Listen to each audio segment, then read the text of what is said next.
বন্ধুরা, সবাই কেমন আছেন? চলে এসেছে একটা আবার নতুন ভিডিও নিয়ে। চলুন দেখতে থাকুন কি বানাচ্ছি। আর একটা সুখবর, যদি আমার কমেন্ট বক্সে বলে যাবেন কাকে কাকে ভালোবাসা লাগবে, আমি কিন্তু ফুলের ভালোবাসা দিতে শুরু করে দিয়েছি। আপনাদের যদি ফুলের ভালোবাসা লাগে অবশ্যই অবশ্যই কমেন্ট করে যান ফুলের ভালোবাসা নেওয়ার জন্য। ধন্যবাদ। চলুন দেখতে থাকুন কি রান্না করছি। আর কমেন্টে জানিয়ে যাবেন কাদের কাদের ফুলের ভালোবাসা লাগবে। আমি অবশ্যই অবশ্যই তাদের কমেন্টে গিয়ে আমি ফুলের ভালোবাসা দিয়ে আসবো। দেখুন তেলটা আমার গরম হয়ে গেছে। আমি পেঁয়াজ কুচিগুলো দিয়ে দিলাম। পেঁয়াজগুলো আমি লালচে লালচে করে ভেজে নেবো একদম। দেখুন পেঁয়াজগুলো আমার ভাজা হয়ে গেছে। আমি আদা রসুন করা পেস্টটাকে দিয়ে দেবো।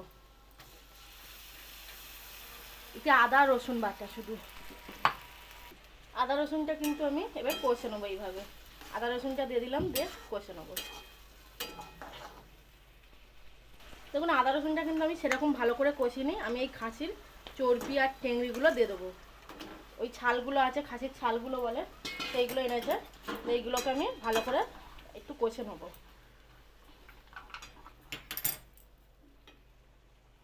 এবং স্বাদ মতন আমি লবণটা দিয়ে দেবো, খালি তাড়াতাড়ি সেদ্ধটা হবে। দিয়ে আবার এইভাবে কষবো, লবণ দিয়ে কষবো।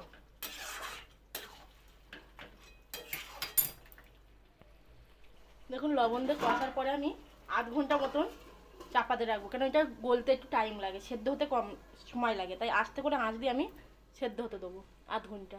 দেখি আধ ঘন্টা হয়ে গেছে, চলুন কতদূর কী হলো।